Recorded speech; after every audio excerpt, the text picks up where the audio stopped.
Terifiant accident îngrozitor pe calea dorobanților din București. Incredibil, nu o să-ți vină să crezi ce s-a întâmplat în timpul ședinței Camerei Deputaților.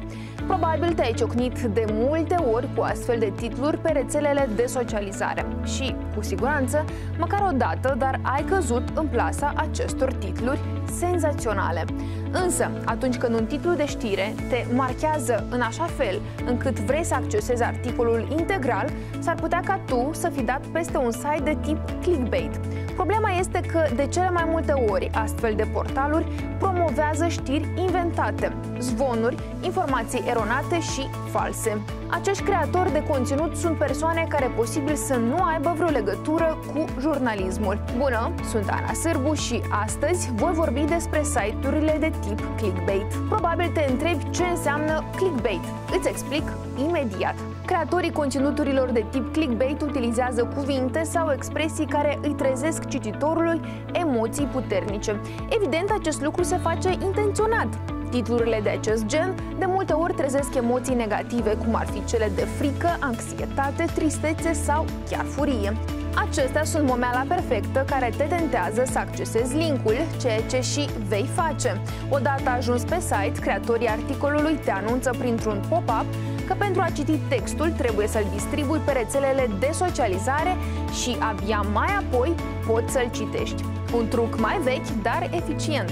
Așa că dacă primești un astfel de mesaj, închide imediat acest site, pentru că portalurile informaționale credibile nu te vor impune să distribui materialele jurnalistice pe care le citești. Dar ce au de câștigat din faptul că tu accesezi informația? Simplu.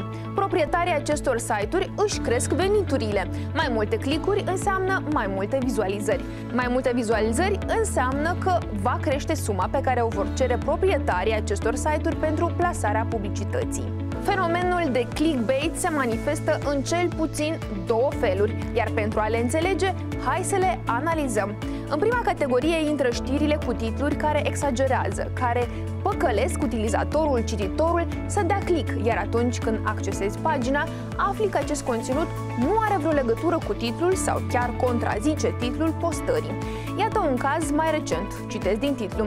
Peștele în care s-a găsit coronavirus. Extrem de mulți români îl consumă. În momentul când ai citit, cu siguranță te-ai alarmat, ceea ce este absolut normal. Este un subiect care te vizează. Cu siguranță vei face click pe articol pentru a citi detalii. Doar că de această dată a fost o alarmă falsă.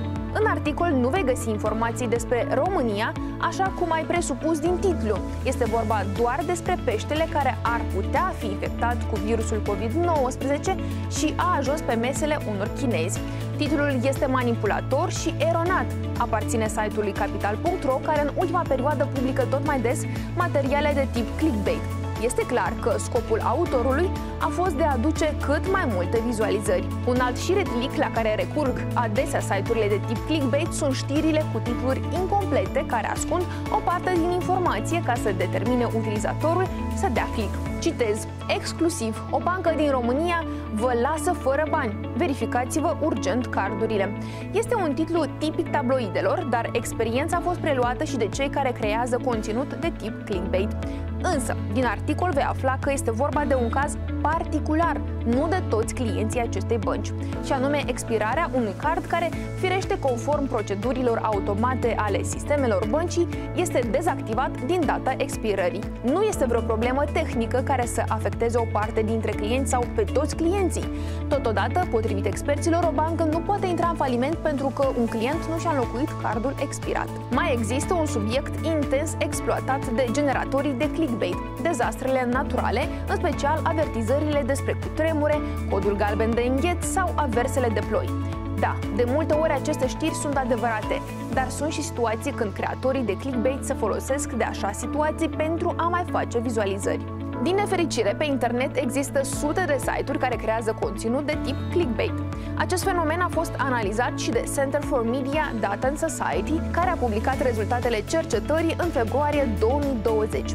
Astfel că din 50 de site-uri analizate în profunzime pentru acest studiu, aproximativ 16 erau parte din site-urile de tip clickbait. Poate te gândești că astfel de site-uri sunt inofensive.